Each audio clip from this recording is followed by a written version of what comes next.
BPSC के chairman और तमाम इस पटना के तमाम शिक्षकों के साथ एक बैठक हुई थी।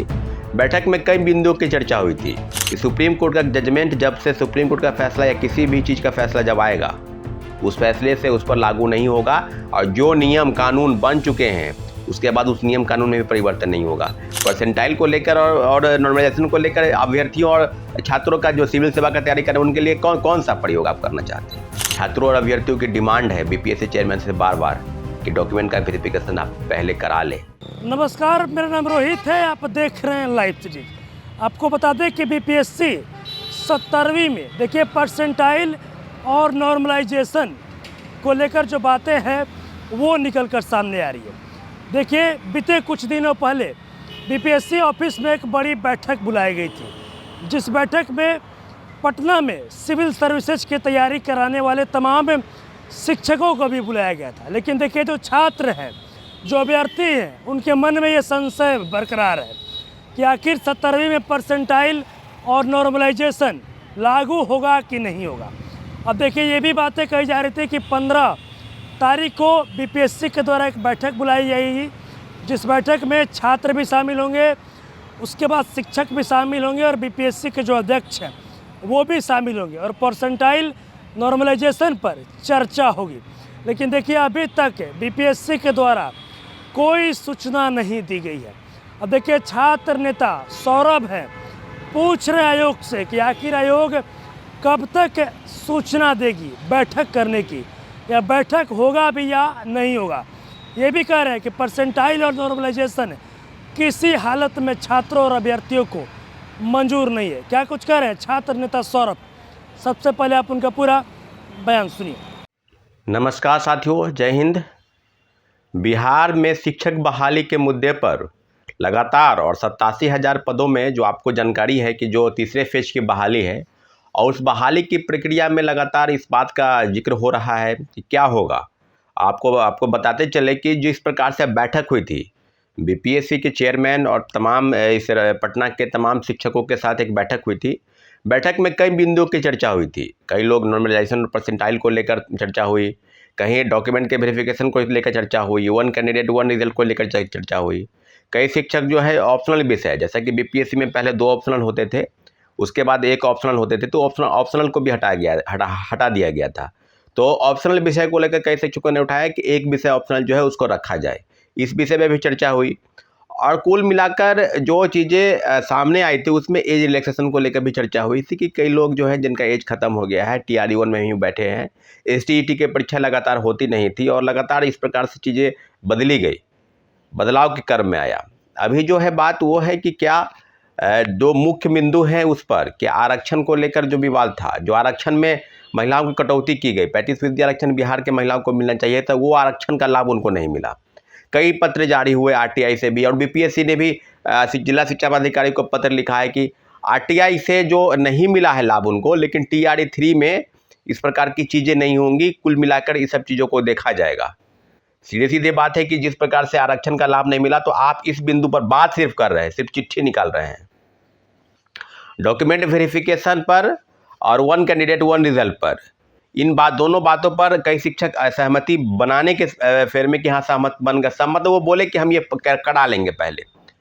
लेकिन अभी तक इस तरह की चीज़ें बिल्कुल अब सामने नहीं आ रही है, पत्र जारी नहीं हो रहा है।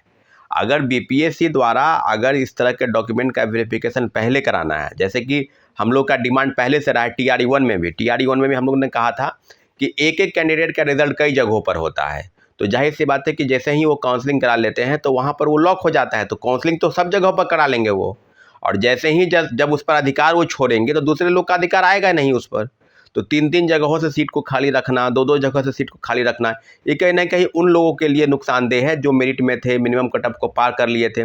और सारी चीज़ें हूबहू उसी प्रकार से हुई, क्योंकि जो बीपीएससी के साइट पर अपलोड सर्टिफिकेट है, वाटर मार्क लगाया हुआ, उसी सर्टिफिकेट को जिला शिक्षा पदाधिकारी या उस जो जांच करने वाले कर्मचारी अधिकारी थे वही अब मान लीजिए सीटेट के जगह पर क्या डिग्री है, STET के जगह पर कौन सा फर्जी डिग्री है, डोमिसाइल फर्जी है, इन सब चीज़ों का वेरिफिकेशन नहीं हो रहा था, क्योंकि आनन फानन में उनको ज्वाइनिंग लेटर दिया गया। अब इस प्रकार से जो खेल हुआ खूब आंख मूंद के हुआ, इसी का नतीजा है कि खूब धांधली प्रक्रिया हुई, और धांधली प्रक्रिया ऐसी कि आज छटनी के रूप में चीज़ें सामने आ रही है। सीटेट के मामले में जहाँ तक दूसरे राज्यों का सवाल है, 60% मार्क्स आपको आने हैं, 60% मार्क्स आ नहीं रहा है। जहाँ ऐसी बात है कि 90 नंबर आपको चाहिए, तो जो ज्वाइनिंग हो गया है उसको आप बाहर कर रहे हैं। अब NIOS का एक मामला सामने आया है। NIOS के मामले में भी बाहर करने की प्रक्रिया, कई जिलों के पत्र जारी हो रहे हैं कि NIOS जो कैंडिडेट है, जो 18 महीने का जिन्होंने कोर्स किया है, 24 महीने के बनाम 18 महीने, उनको जो है बाहर किया जाएगा। ओपन वाले बाहर किया जाएगा नहीं, लेकिन उनको चिन्हित करने का एक पत्र जारी हुआ है। वही दूसरे तरीके से सुप्रीम कोर्ट का एक फैसला आया है, वर्डिक्ट आया है, आपने देखा होगा कि सुप्रीम कोर्ट का जजमेंट, जब से सुप्रीम कोर्ट का फैसला या किसी भी चीज़ का फैसला जब आएगा, उस फैसले से उस पर लागू नहीं होगा, और जो नियम कानून बन चुके हैं उसके बाद उस नियम कानून में भी परिवर्तन नहीं होगा। लेकिन बिहार में 2-3 चीज़ों पर काफ़ी परिवर्तन। पहला, डोमिसाइल नीति, नोटिफिकेशन जारी होने के बाद डोमिसाइल नीति में परिवर्तन हुआ, और दूसरा NIOS के मामले में तो कई चीज़ें सामने आएंगी अब इसके मामले में। इस पर पूरी तरह कहा जाए तो TRE-1 TRE-2 में तो अनेकों चीज़ें हुई डोमिसाइल को लेकर, NIOS को लेकर। NIOS तो TRE-1 में बहाल है, TRE-2 में तो बहाल थे नहीं, लेकिन परीक्षाएं ली गई उनकी। DLED और BED का मामला अलग चल रहा है, NIOS का मामला, NIOS के आज मामले में आज सुनवाई चलने वाली है। और टोटली रूप से कहा जाए तो जो कही जा रही थी BPSC द्वारा कि हम 15 तारीख को, यानी 15 नवंबर को एक बैठक बुलाएंगे छात्रों से, शिक्षकों से, फिर दोबारा मुलाकात करेंगे, क्योंकि वो नॉर्मलाइजेशन और परसेंटाइल को लेकर प्रतिबद्ध है।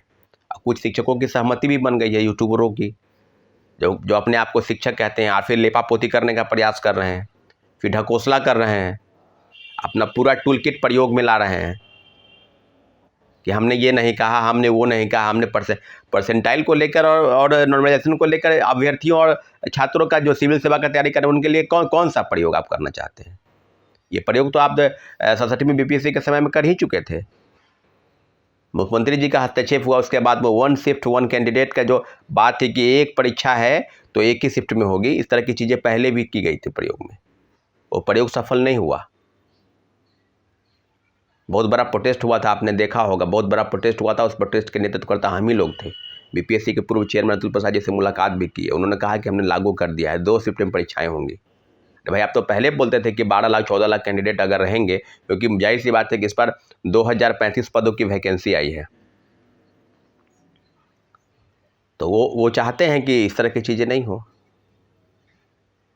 12 लाख 14 लाख के बाद अभी तो 4,83,000 ही फॉर्म अप्लाई हुआ है, तो फिर आपको एक शिफ्ट में परीक्षा लेने में दिक्कत क्या है?